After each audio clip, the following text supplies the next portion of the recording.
اس نے ایک بار پھر فوج جمع کرنا شروع کی اور چنگیز خان کا لقب اختیار کیا۔ اس کے بعد اس نے اونگ خان کی مدد حاصل کر کے جموکا کو شکست دینے کے لیے بہت بڑا لشکر تشکیل دے دیا اور جموکا سے لڑنے کے لیے میدان میں اترا، مگر جموکا اس کا اتنا بڑا لشکر دیکھ کر وہاں سے بھاگ نکلا اور تموجن کو فتح ہوئی۔ اس کے کچھ ہی عرصے بعد ایک چھوٹی سی غلط فہمی پر اونگ خان نے چنگیز خان سے دوستی توڑ دی اور اس سے دشمنی کی مہنگی غلطی کر بیٹھا۔ اس کے بعد تموجن نے بغیر کچھ سوچے سمجھے اونگ خان کے کیمپ پر حملہ کر دیا اور اونگ خان وہاں سے بچ کر اپنے ایک اور حمایتی قبیلے کی طرف بھاگ نکلا۔ وہاں کے ایک سپاہی نے اسے نہ پہچانا اور چور سمجھ کر قتل کر دیا۔ جب ان کو اس بات کا پتہ چلا کہ انہوں نے غلطی سے اونگ خان کو قتل کر دیا تو وہ بہت دکھی ہوئے اور اس قبیلے کا سردار چنگیز خان سے لڑائی کرنے کے لیے اٹھ کھڑا ہوا اور اس نے چنگیز خان کے پرانے دشمن جموکا کو بھی ساتھ ملا لیا۔ جب چنگیز خان کو اس کا علم ہوا تو اس نے ان دونوں پر حملہ کر دیا اور یہ حملہ اتنا پرزور تھا کہ دونوں سردار پیچھے ہٹ گئے اور پہاڑوں کی طرف بھاگ نکلے، مگر اسی وقت جموکا نے ڈبل گیم کرتے ہوئے چنگیز خان کی طرف دوستی کے پیغام بھجوانا شروع کر دیے اور اپنے 5 بھروسے کے آدمیوں کو لے کر وہاں سے فرار ہو گیا اور چنگیز خان نے اس کے قبیلے کو پوری طرح تباہ کر دیا اور اس کے سردار کو بھی قتل کر دیا، مگر جموکا ابھی بھی مفرور تھا۔ جموکا نے بے شک اس کی خفیہ مدد کی تھی، مگر تموجن اس پر بھروسہ کرنے کے لیے راضی نہیں تھا، وہ اسے ہر قیمت پر اپنے قبضے میں لانا چاہتا تھا۔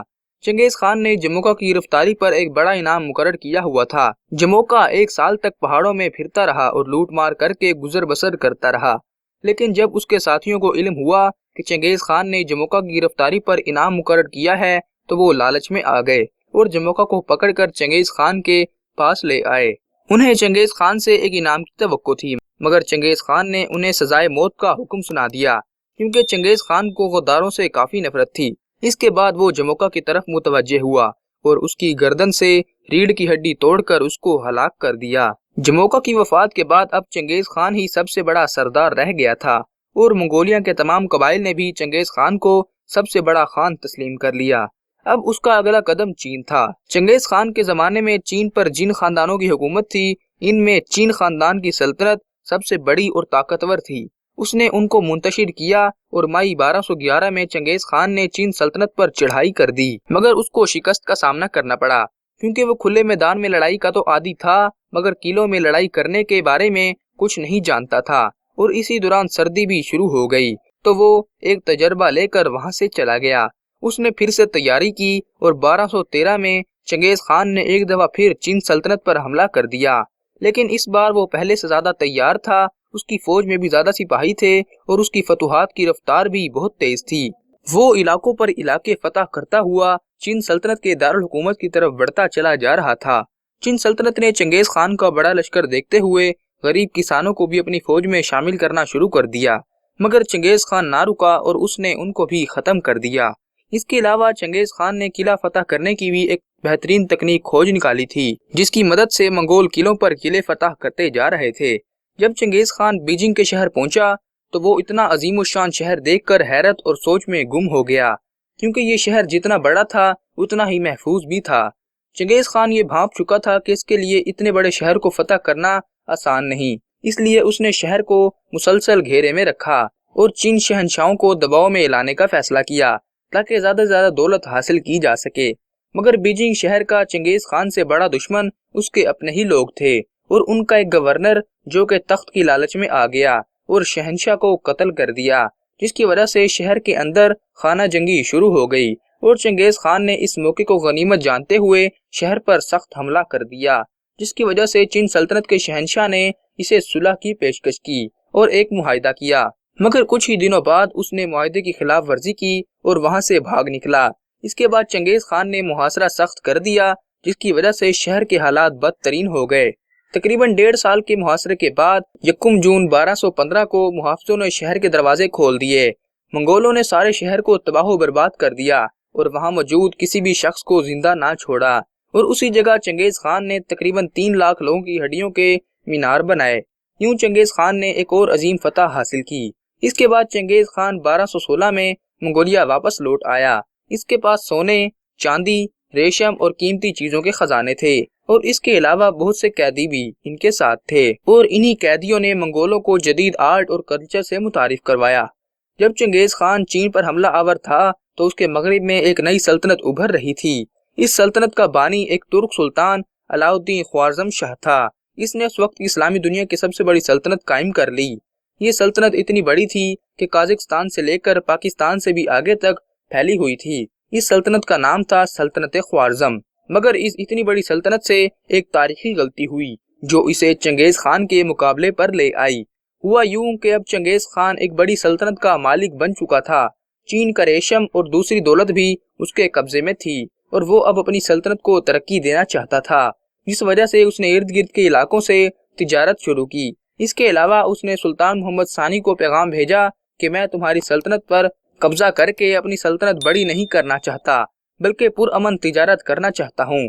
سلطان نے خط کا مثبت جواب دیا اور وہ چنگیز خان سے تجارت کے لیے راضی ہو گیا، مگر اس کے ایک شہر کے گورنر نے چنگیز خان کے قافلے پر جاسوسی کا الزام لگاتے ہوئے اسے قتل کر دیا اور سارا سامان لوٹ لیا۔ جب یہ خبر چنگیز خان کو ہوئی تو اس نے سلطان محمد ثانی کے اس گورنر کا مطالبہ کیا، مگر سلطان نے اس کے وفد کو قتل کر دیا، جس کے بعد چنگیز خان نے اعلان جنگ کر دیا اور مئی 1219 میں چنگیز خان نے خوارزم سلطنت پر حملہ کر دیا اور اسے پاش پاش کر ڈالا۔ اسی اثناء میں سلطان کا بیٹا جلال الدین خوارزم شاہ جان بچا کر نکل گیا۔ وہ چنگیز خان کے سپاہیوں کے ہاتھ نہیں آیا اور غزنی چلا گیا اور وہاں جا کر 50,000 کا لشکر جمع کیا اور اس کا ایک اور ساتھی تیمور ملک بھی 30,000 کا لشکر لے کر اس کے پاس آ گیا۔ چنگیز خان نے اپنے ایک جرنیل کو 40,000 کا لشکر دے کر جلال الدین سے لڑائی کے لیے روانہ کیا، مگر منگول فوج کو ایسی عبرتناک شکست ہوئی کہ ان کا لشکر میدان جنگ سے بھاگ نکلا۔ اس لڑائی میں بہت سے منگول فوجی مارے گئے اور قیدی بنے اور ان سے مسلمانوں نے گن گن کر بدلے لیے۔ یہ چنگیز خان کے لیے ایک عبرتناک شکست تھی اور وہ خوارزم شاہ سے بدلے کے لیے ایک خونخوار فوج لے کر نکلا، لیکن جلال الدین کی فوج جنگ سے پہلے ہی کمزور ہو گئی تھی۔ اس لیے جلال الدین منگولوں سے بچنے کے لیے موجودہ پاکستان کے صوبے خیبر پختونخوا میں داخل ہوا اور کالا باغ کے مقام تک آ پہنچا۔ یہاں اس کی فوج دریائے سندھ کے مغربی حصے تک آ پہنچی اور دریا عبور کرنے کی تیاریاں کر رہی تھی، مگر چنگیز خان نے اپنے لشکر کے ساتھ ان پر حملہ کر دیا۔ اب جلال الدین خوارزم شاہ کے پاس مقابلے کے علاوہ اور کوئی چارہ نہیں تھا، جس کی وجہ سے اس نے اپنی کشتیاں جلا دی تاکہ اس کے سپاہی پیچھے نہ بھاگ سکیں اور سارا سونا، ہیرے، جواہرات دریائے سندھ میں پھینک دیے۔ دونوں فوجوں میں بھیانک جنگ ہوئی اور جلال الدین کے سپاہی ایک ایک کر کے مرتے گئے۔ جب جلال الدین نے اپنے لشکر کو ہارتے دیکھا اور بچاؤ کی بھی کوئی صورت نہ تھی تو وہ اپنے گھوڑے کے ساتھ دریائے سندھ کے ساتھ موجود ایک پہاڑ پر چڑھ گیا۔ پھر اس نے 60 فٹ کی بلندی سے دریائے سندھ میں چھلانگ لگا دی اور ڈوبتے تیرتے اپنے گھوڑے سمیت دریا عبور کر لیا اور دہلی پہنچ گیا اور دہلی کے سلطان التمش کے پاس جا پہنچا اور اس سے مدد کی اپیل کی۔ التمش کو منگولوں کا اتنا خوف تھا کہ اس نے مدد سے انکار کر دیا۔ چنگیز خان نے خود تو دریائے سندھ عبور نہیں کیا مگر اپنی فوج جلال الدین کے تعاقب میں بھیج دی۔ منگولوں نے پنجاب سے سندھ تک لوگوں کا قتل عام کیا۔ منگولوں نے ملتان کا بھی محاصرہ کیا، لیکن ہر طرح کے موسم کا مقابلہ کرنے والے لوگ ملتان کی گرمی برداشت نہ کر سکے اور محاصرہ ختم کر کے واپس بھاگ گئے۔ اس کے بعد جلال الدین لاہور پہنچا اور وہاں سے ایران کی طرف بھاگ نکلا۔ وہ مرتے دم تک منگولوں کا مقابلہ کرتا رہا مگر کبھی بھی کامیاب نہ ہو سکا۔ پھر کچھ ہی عرصے بعد ڈاکوؤں نے اس کے کیمپ پر حملہ کر کے اس کو قتل کر دیا۔ چنگیز خان نے برصغیر سے تو اپنی فوج ہٹا لی مگر اس نے خوارزم سلطنت کے باغی شہروں کو عبرت کا نشان بنا دیا۔ چنگیز خان کی عمر اب 60 برس ہو چکی تھی۔ وہ طویل عرصے تک اور جینا چاہتا تھا۔ اس نے واپس منگولیا جانے کا فیصلہ کیا اور 1225 میں اپنے وطن واپس چلا گیا۔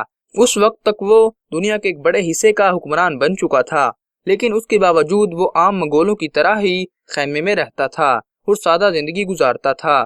اس نے زندگی کا کوئی حصہ عیش و عشرت میں نہیں گزارا۔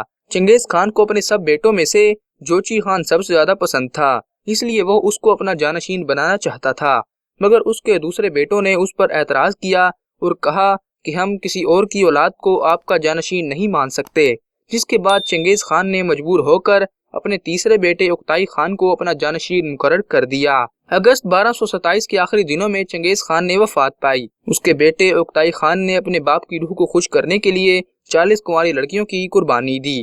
اس کی لاش کو منگولیا میں اسی دریائے عنان کے کنارے واپس لایا گیا جہاں وہ پیدا ہوا تھا۔ منگولوں میں قبروں کو خفیہ رکھنے کا رواج تھا، جس وجہ سے چنگیز خان کی آخری رسومات دیکھنے والے ہر شخص کو قتل کر دیا گیا۔ پھر اس زمین کو جہاں وہ دفن تھا